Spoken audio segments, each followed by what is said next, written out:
So imagine this. An auditor signs off on a company's financial statements. The ink is dry, the report is done. It feels final, right?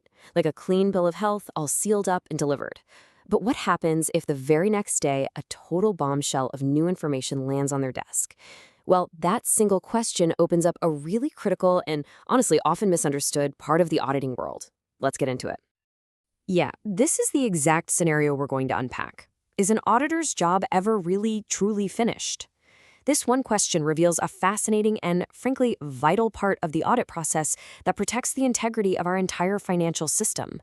And the answer, as you're about to see, really just comes down to one surprisingly simple thing: the date on the report. Okay, I want you to think of the audit report date as like an event horizon in time. It's this invisible line, and everything changes the moment you cross it. What an auditor has to do about new information depends entirely on which side of this single date they're standing on.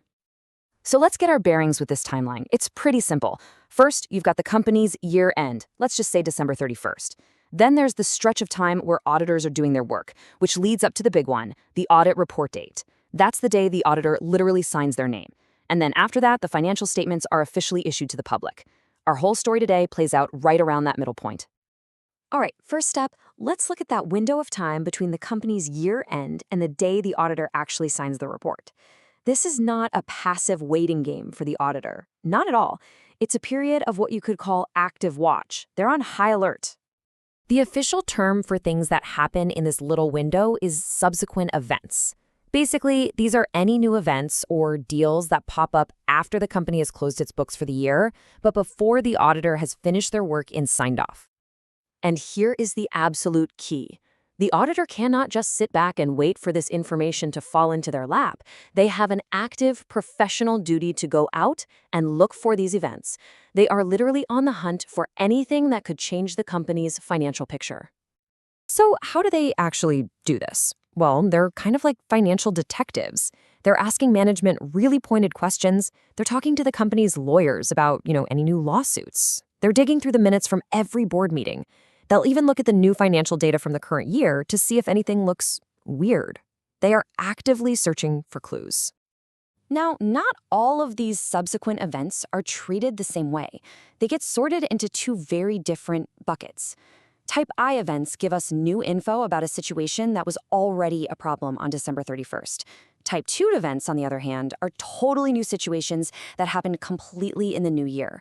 And believe me, this distinction makes all the difference. Let's make this super clear with an example. For a Type I, imagine a major customer goes bankrupt in January. Look, their financial trouble didn't just appear out of nowhere. That condition existed at year end, so the company actually has to go back and adjust its December 31st numbers.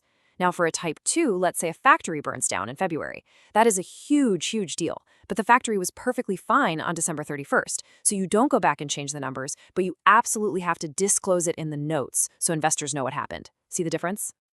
Okay, boom. The report is signed. We have just crossed the event horizon. Now what happens? Well, the auditor's responsibility does a complete 180. The hunt is over, but the job isn't completely done. The terminology changes here, and this is so important. We are no longer talking about subsequent events. Now we're dealing with subsequently discovered facts. Listen to the words discovered facts. These aren't new things happening. This is old information. Facts that actually existed back on the audit report date. They're only now just coming to light. This is the night and day difference. After that report is signed, the auditor has absolutely zero obligation to keep searching for things. Their duty becomes purely reactive. They don't have to go looking for trouble. But if trouble finds them, if a big important fact comes to their attention, they have to act. So what we have here are two totally different scenarios, and they're both governed by that one critical date on the audit report. Let's put them side by side so you can really see the complete picture. This table just lays it out perfectly. Look at the rows. The timing, that's the clear dividing line, before versus after the report date. That simple shift in time completely flips the auditor's duty, right? From an active search to a purely reactive one. Then there's the nature of the information. It goes from looking for new events to dealing with old facts that were just discovered. And that leads to the biggest, most dramatic difference, the response. It goes from a pretty straightforward adjust or disclose to the much, much more serious possibility of having to recall and revise the entire financial report. Okay, this is where it can get really intense. The auditor discovers a critical fact after the report is already out there. They go to management and say, hey, we need to fix the financials. And management just says no. What happens then? The auditor can't just throw up their hands and walk away. There's a formal escalation ladder they have to climb. Step 1, you have the very serious talk with management and the board.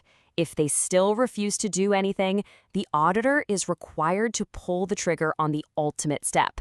They have to notify the company, regulators like the SEC, and basically anyone they know who's using those financials and tell them, our audit report? Yeah, you can no longer trust it. That is a massive red flag to the entire market. And, in today's world, it gets even more complicated. For most public companies, auditors issue two opinions in something called an integrated audit. There's one on the financial numbers and a second one on the company's internal controls. Think of that as the company's internal rulebook for preventing errors and fraud. Well, these rules about new information, they apply to the audit of both of those things. So a single discovered fact could be a real double whammy. It might prove the financial numbers were wrong, and at the same time, it could reveal that the company's internal control system, their rulebook, was fundamentally broken. And that means both of the auditor's original opinions could be invalid and need to be pulled back. It's a huge deal. Okay, I know this all seems very technical, very in the weeds, but it's the foundation of something we all rely on, which is trust in the financial markets. These rules aren't just for auditors, they're really for all of us. I think this quote just sums it up perfectly. It's a safety net. An audit report isn't just some snapshot in time that can never be corrected. There's a whole mechanism to make sure that the financial reports investors are using are a reliable source of truth, even if that truth is a little late to the party. And really, that's the ultimate takeaway here. This entire framework, this whole distinction between active searching and reactive duties, is all designed for one big reason: to protect investors and maintain public confidence. It makes sure there's a clear, powerful process for correcting the public record when a serious error is found. So this all leaves us with a pretty fascinating question to think about. If an auditor's responsibility doesn't just end when they sign their name, but can actually stretch far into the future, what does the word final truly mean when it comes to corporate accountability?